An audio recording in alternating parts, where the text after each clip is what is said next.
Becky Chambers.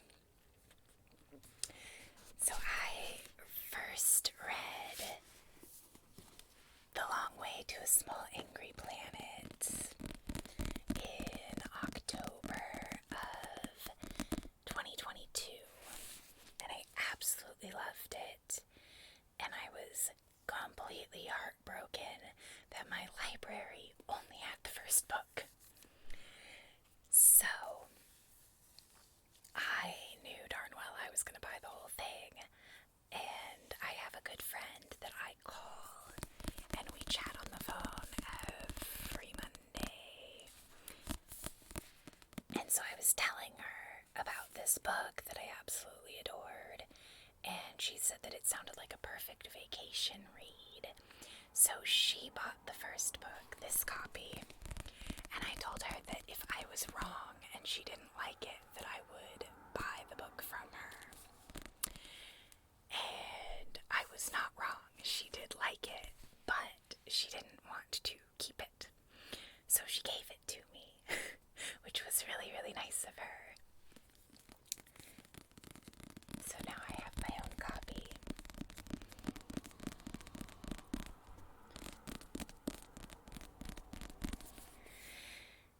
In the meantime, though, I did not have the funding in October to buy myself books because that is coming up on my birthday, and we do gift exchange with my husband's family in November. So I am not allowed to buy anything for myself starting mid-October and going until, January. So I put them on my wish list, and I did not buy them. And the company that I work for, we're a vendor for Walmart. So my work gave me a gift card for winter holiday season. It was a $50 gift card for Walmart. So I tried to see if I could buy the rest of the Wayfarer books off of Walmart.com. Tragically, they did not have them, but they did have A Psalm for the Wild-Built. And my husband had just been telling me, like the day before, that he was listening to NPR and they did a book review on this book series called Monk and Robot, and he really wanted to read it because it sounded right in his wheelhouse as far as interests are concerned. So since I couldn't get the Wayfarer series, I did get A Psalm for the Wild-Built with my gift card, in addition to a couple of other books.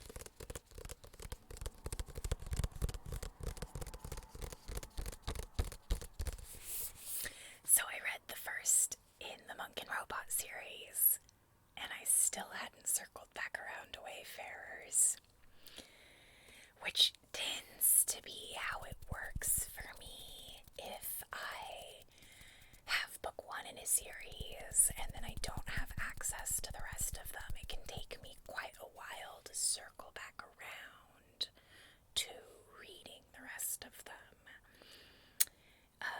So the fact that I read my first Becky Chambers book in October, and now I've read all of her books, and it's only the beginning of April. I had finished all of them in March.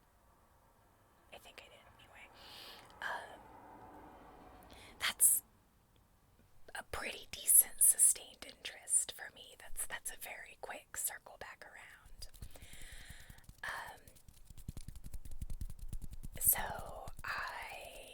in March, I was really struggling with a major depressive episode. I wanted to read, but I was so exhausted from fighting with my own brain that I really couldn't handle anything that took a lot of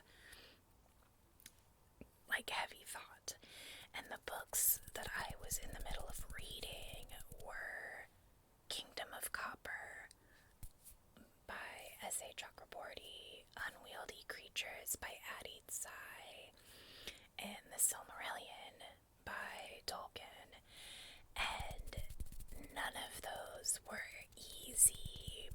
that didn't require a lot of interest and focus to get through. So, in an attempt to try and get a little bit of serotonin or dopamine or whatever brain chemical I do not have, I went to Barnes & Noble and I bought myself a little pick-me-up.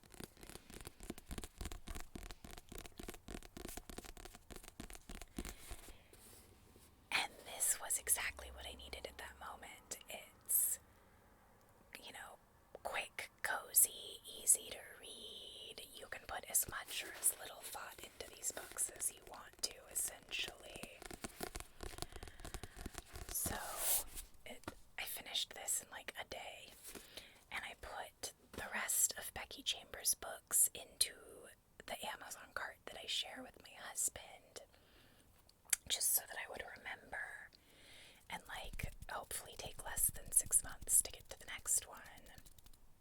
October, November, December. Yeah, about 6 months. And my husband, being the total sweetheart that he is, bought the books that I had put in the cart for me. So I ended up with Record of a Spaceborne Few and The Galaxy and the Ground Within, which completes the Wayfarer series, which is a finished series. And then he also got me A Prayer for the Crown Shy, which is book 2 in Monk and Robot.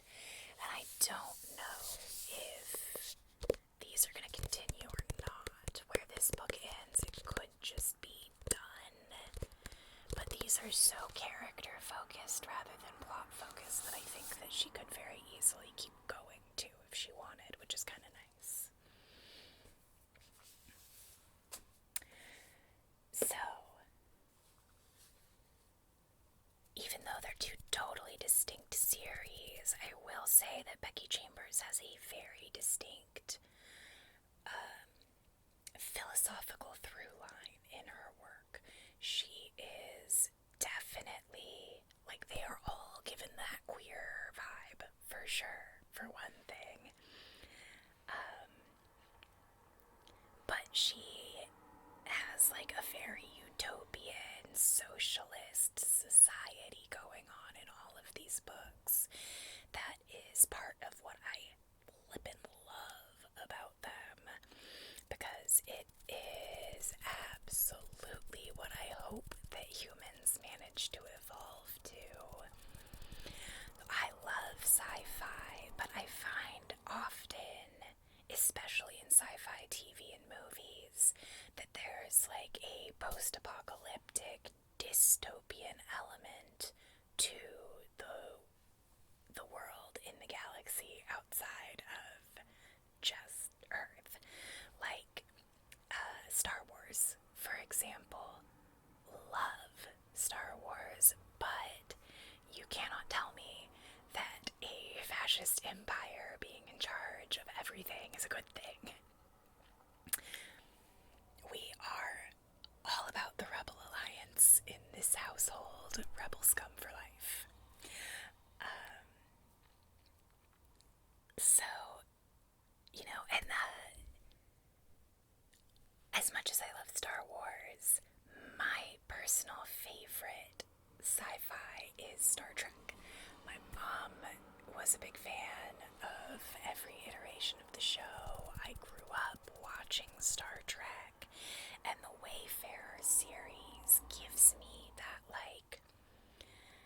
Star Trek utopian vibe. The series is not, the society within the series is not perfect. There are still wars, there are still interspecies conflicts, but everyone is actively trying to do better. And that's kind of what I always felt was the driving force in Star Trek, was that the Federation is trying to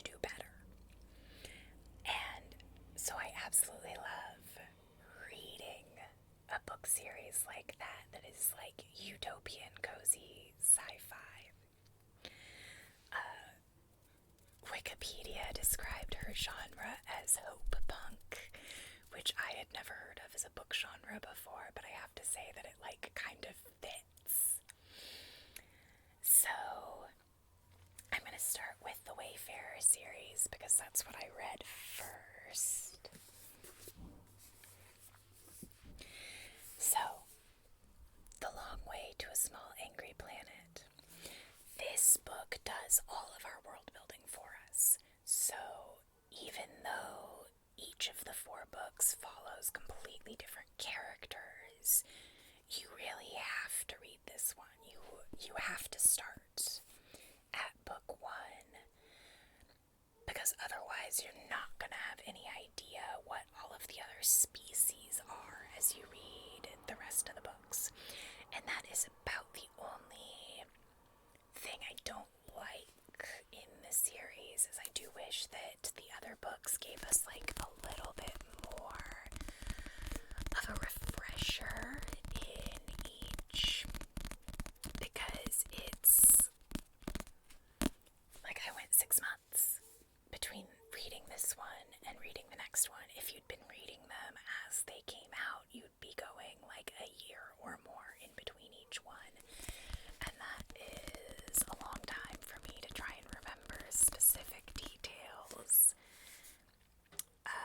Especially if like which species is which, because we're dealing with made up words. So it's not like I can just remember,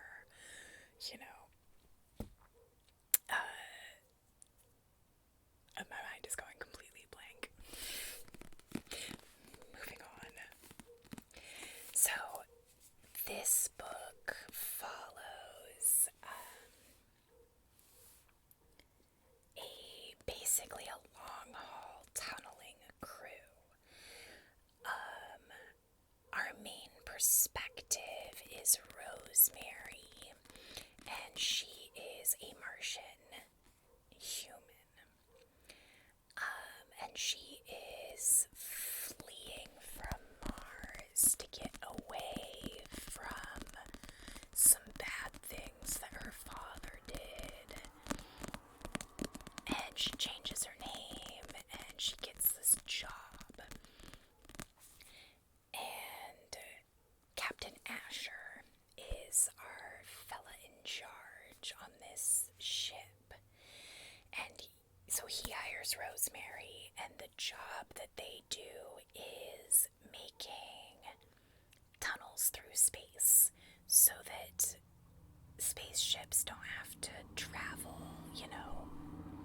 light years or whatever to get from place to place. They just take these tunnels instead. And it is a moderately dangerous job.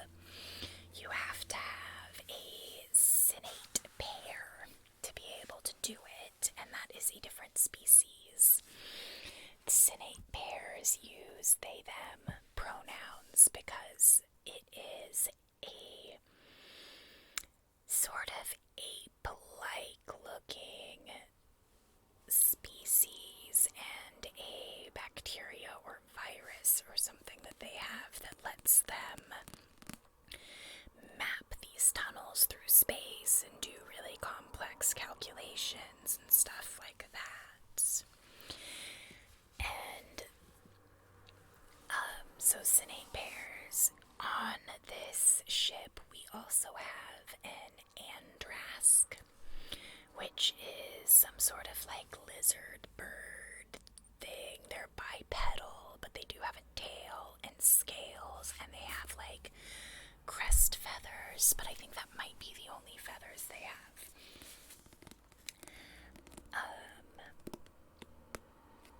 We have a Solaran, which is also human. Captain Asher is human.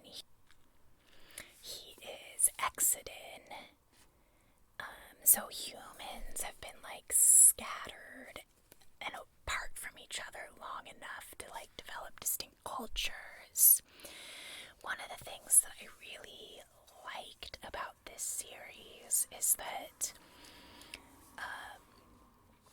racially people are kind of, I think, black. Solarans are still white, and they are kind of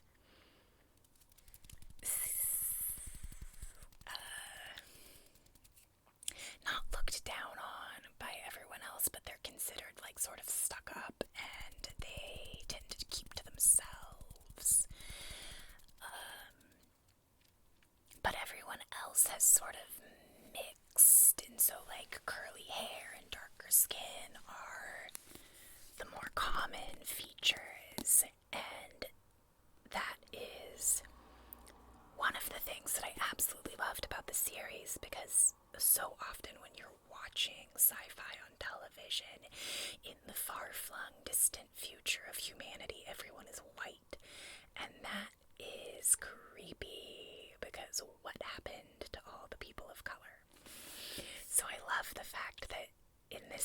know exactly what happened to them. They survived, they did well, they're thriving, they're dominant.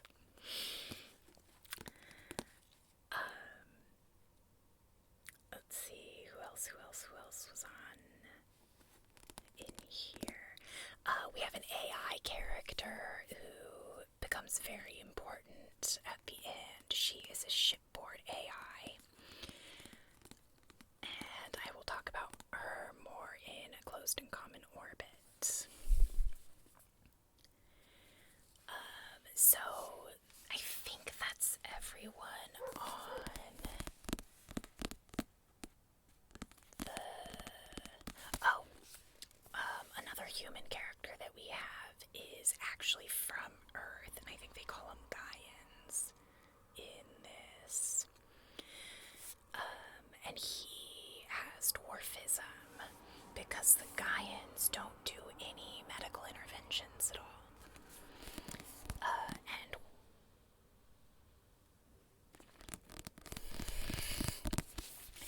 I think, if I remember correctly, his mother, when she realized that he had dwarfism, like, took him and fled because he would not have been considered, like, worth giving resources to. The Gaians do not come across well in these books.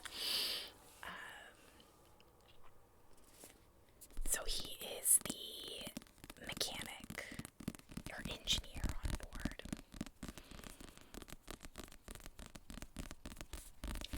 And essentially this story is them taking the long way to a small angry planet in order to then tunnel back. There is a planet that has just applied for citizenship with the sort of like federal government of this world, and it is a government made up of multiple species: Armagians, Andrask, and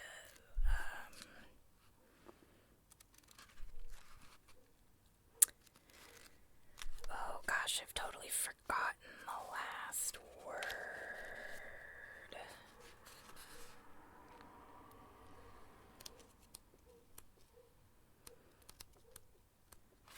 Well, there's one more species. Hopefully the name will return to me. So the small angry planet has applied for citizenship. It has been granted. No one really understands why. There's some politicking happening in the background, but we kind of don't really get into it. We're more focused on the day-to-day and the interactions between our crewmates. And it's just like a really lovely, cozy story. There's a few like tense moments of action, but mostly this is a very low stakes sort of book. We have a sapphic romance, interspecies sapphic romance. We have a straight couple.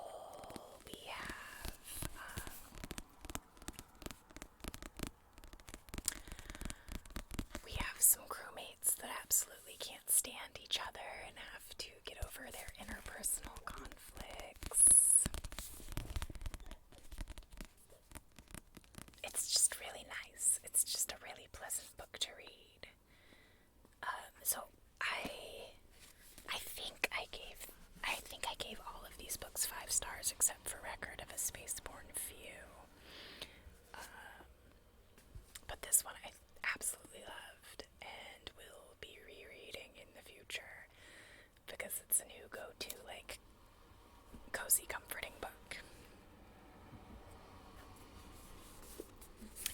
It does end in a sort of action-packed moment, and the AI becomes really important.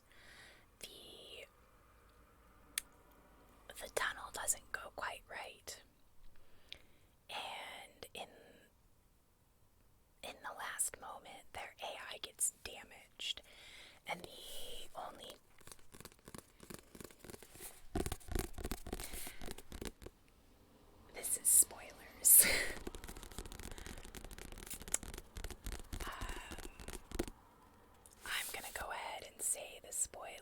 this because you can't really explain the plot to the second book without spoiling the end to the first one.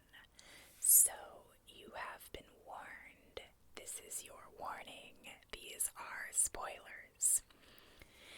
The AI gets damaged and they have to reset. And there's no way of knowing when they do that reset if the AI is going to come back with all of her memories intact or not. Which is heartbreaking for one of our crew members, because one of the crew members is in love with the AI and the AI loves him back. And they had actually purchased a body for her, which is completely illegal in these books.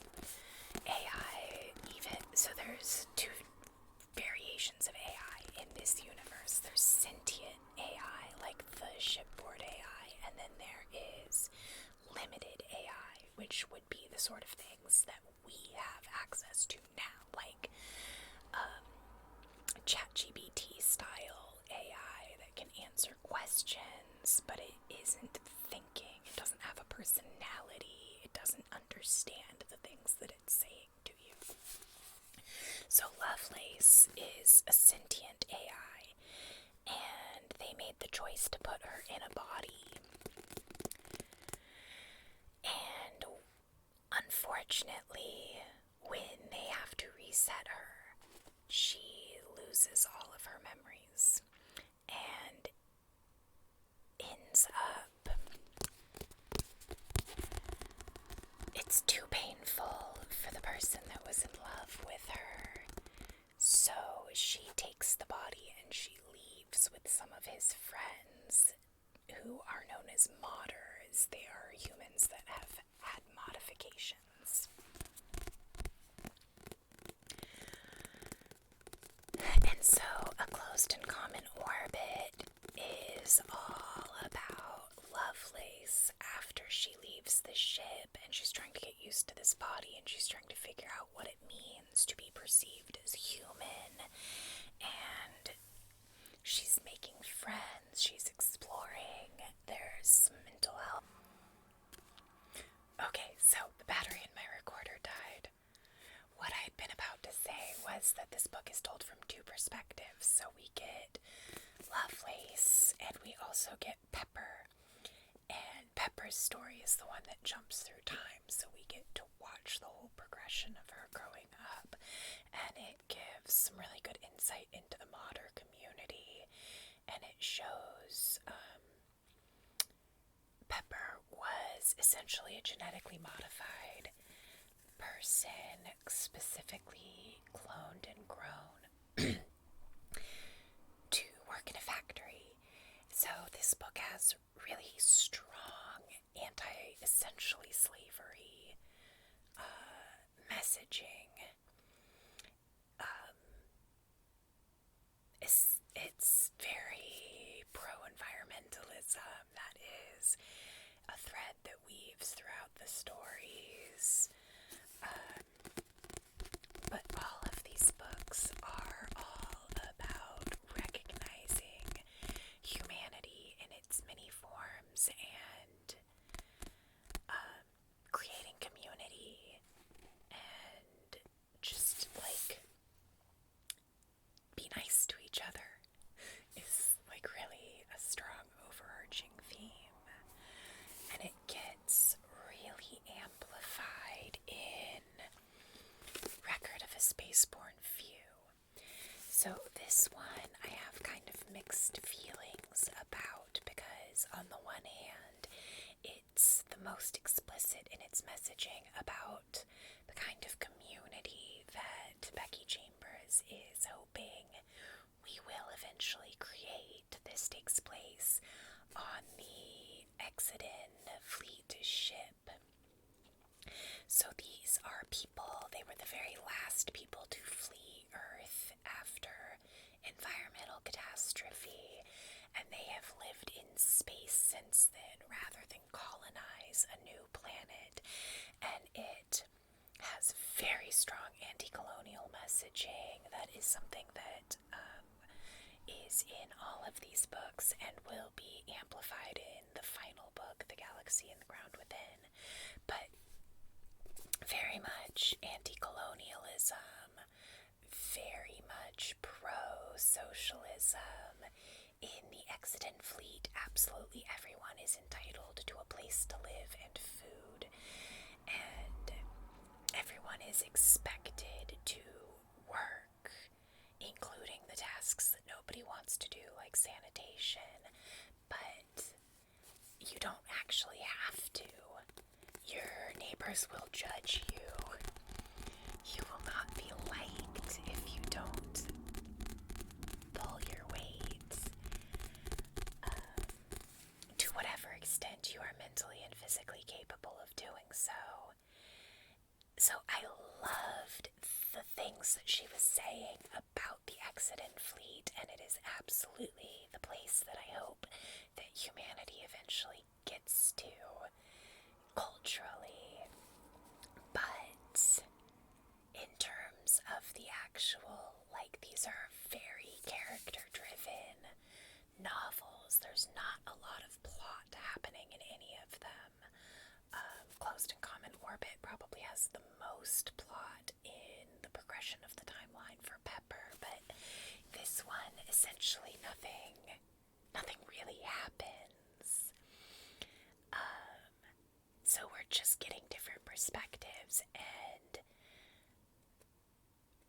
I thought there were too many perspectives. It was hard to keep track of who was who initially until I memorized everyone's names, and I had to keep like, okay, now who is this, and what are they, and what's their job here?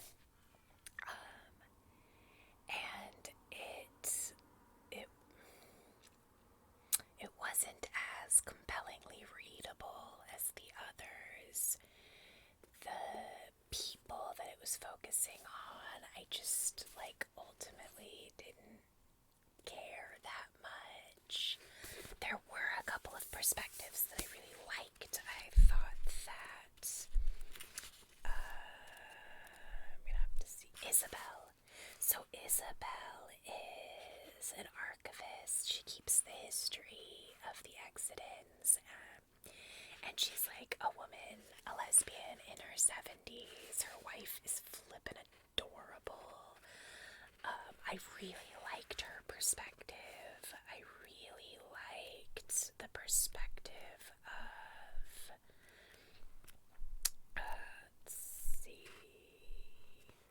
Ias was the other one, and she is basically a funeral director. I loved the way that funerary rites were handled in this book. It was so beautiful. Essentially, everyone is composted, and it's just, the environmental messaging is on point. So I really I liked parts of the book. It just, not all of the perspectives totally worked for me. This was merely 4 stars instead of 5 like the rest of them, essentially.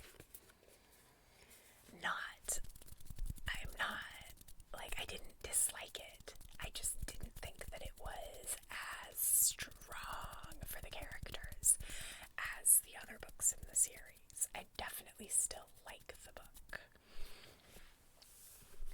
And then the very last one in the series is The Galaxy and the Ground Within. And this one, we have essentially 4 characters, I think. Wait.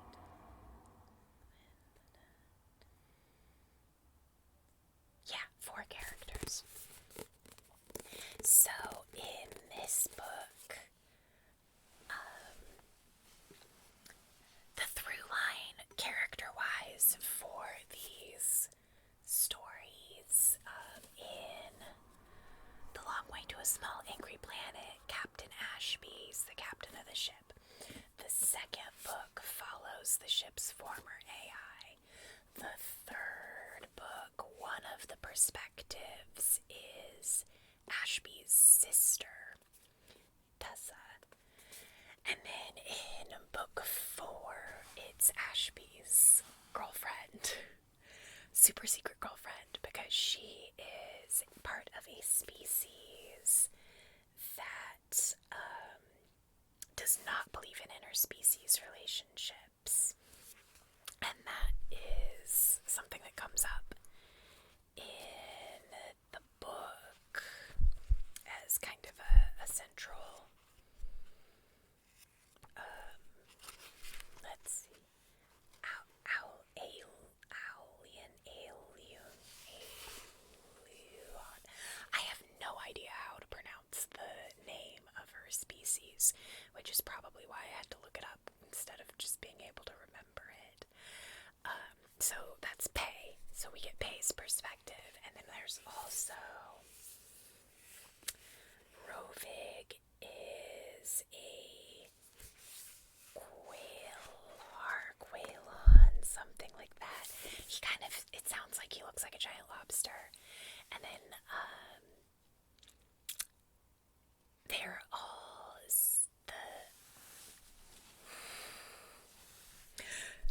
let me back up and try again.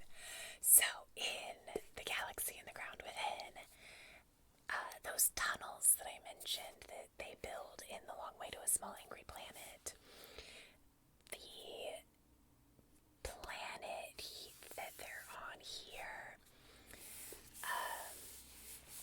is at the convergence of several tunnels. So people come in from one tunnel, they have to wait until their time to use the next tunnel in space. So essentially this takes place at a truck stop. But our 3 space travelers, they go down to the truck stop that this takes place at. And then there is a catastrophic chain reaction with the satellites around the planet, and everybody gets grounded for 5 days. I think it was 5 days. I could be wrong. So these 4 strangers have to unexpectedly interact with each other in a stressful but not dangerous environment. They're not in like physical danger. They're not gonna run out of food or water or anything like that. But they all have some place that they urgently needed to be, and now they're kind of stuck instead. So as I previously said, Pei is Ashby's girlfriend. She is on leave from her ship and was trying to go visit him. Her species lays eggs, and they have what's called the shimmer.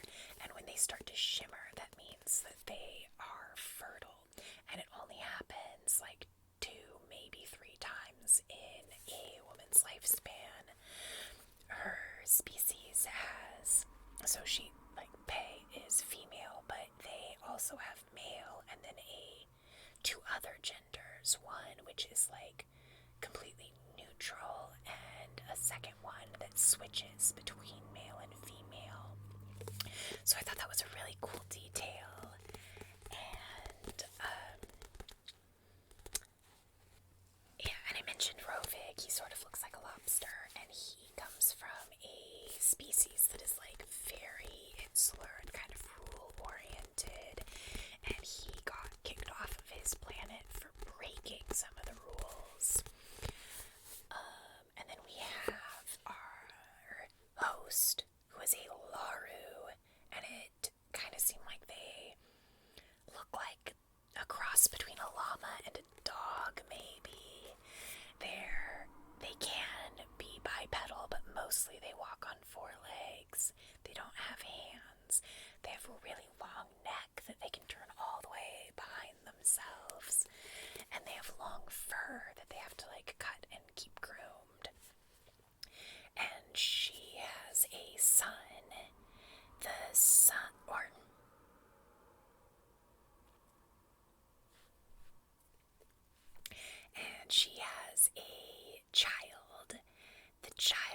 uses Caesar pronouns because Laru are not assigned gender at birth. They grow up and figure out their gender for themselves, and then will have a party where they tell their community what their gender is, which I thought was really freaking cute. And then our last traveler is, and this is where the anti-colonial narrative really comes in strongly. She is part of a species whose planet was completely destroyed by another species called Harmagians, Harmangians. I don't know how to pronounce anything in this book. So the Harmagians they were the major colonizers in this universe. Although Pei's species is currently involved in a territorial war, and she is not a soldier, but she is like a civilian reinforcement personnel. She drops off goods in war zones. So she does support the war. So our last character, Speaker. Our last character is named Speaker, and her whole species has been exiled from their planet because the Harmagians destroyed it. It is no longer fit for habitation. And they have been trying to become part of this interstellar governmental body and have been given the runaround for 200 years. So this book has a lot to say about racism through the guise of being different species. It is really on point with the anti-colonial messaging, but I really liked it. I don't necessarily, I like a subtle messaging sometimes, but I'm okay with getting hit on the head with it too. So then that's kind of more what we're getting here, but not so over the head as to be off-putting, I don't think.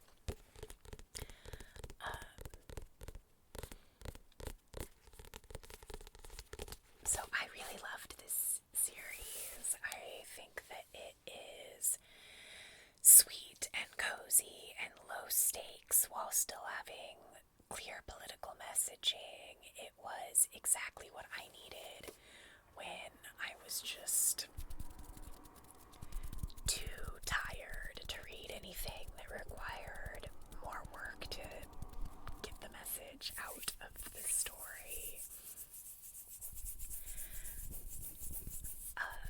So yeah, huge fan of the Wayfarer series now, which as soon as I finished those, I then picked up A Prayer for the Crown Shy, which is the second book in the Monk and Robot series. And I really liked this one too. We also have our strong environmental messaging. We've also got strong socialism messages.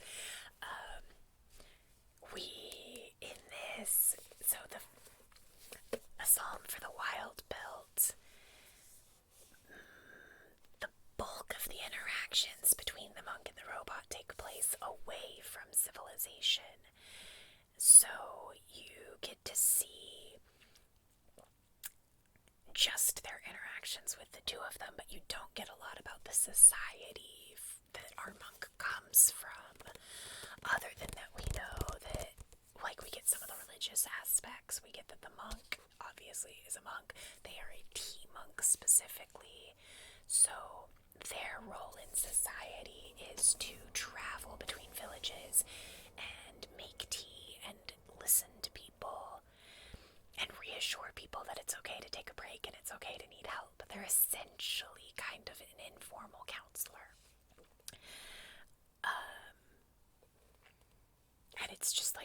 really beautiful story.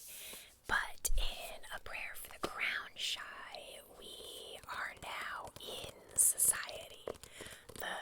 The robot has left the wilds and is with our monk, and they are going from village to village, and the robot wants to ask what people need.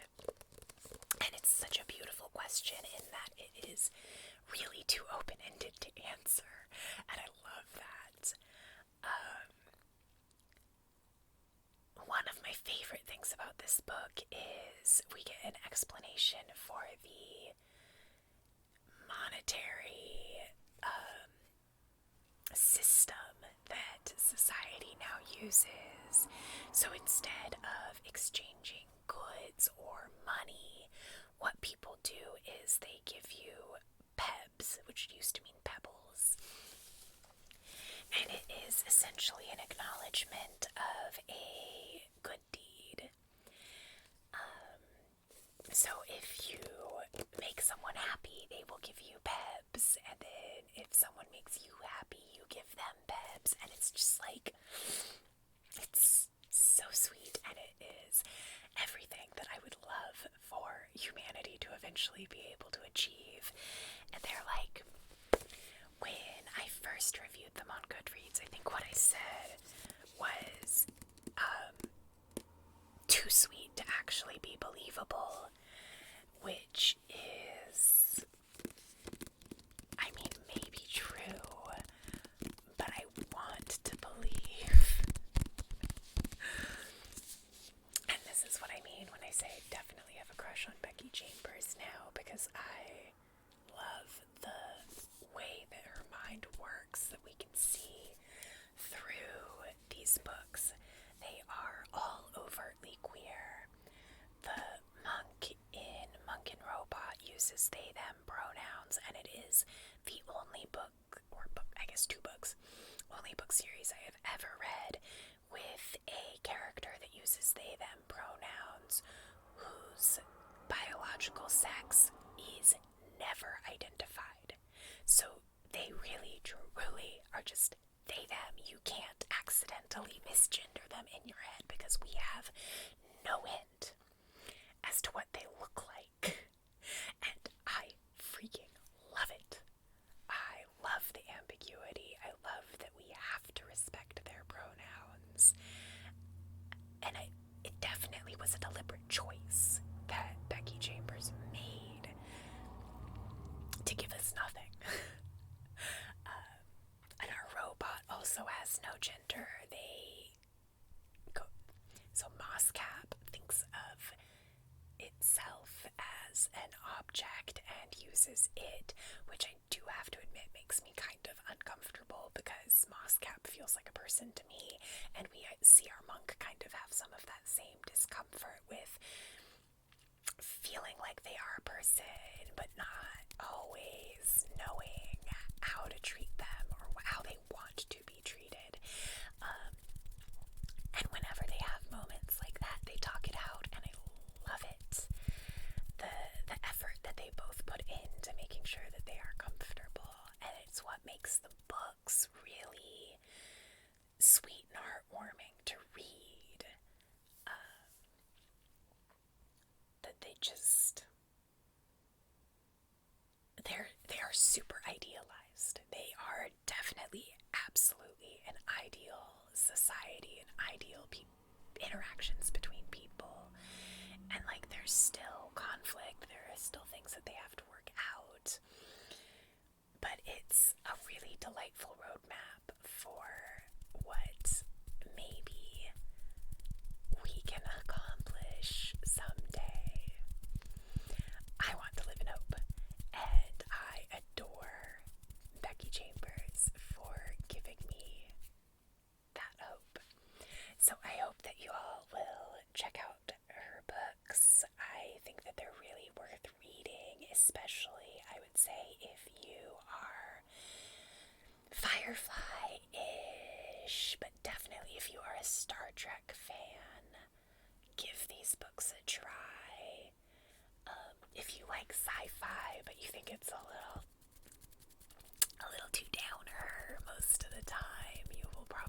enjoy these. They're just very cozy and low stakes. And it was exactly what I needed to round out my month last month. And I'm glad that I have them on my shelf to go back to the next time that I am in danger of forgetting how to read. So, I think I've rambled long enough, and I will let you all go now. Have a good night, and stay safe out there, y'all.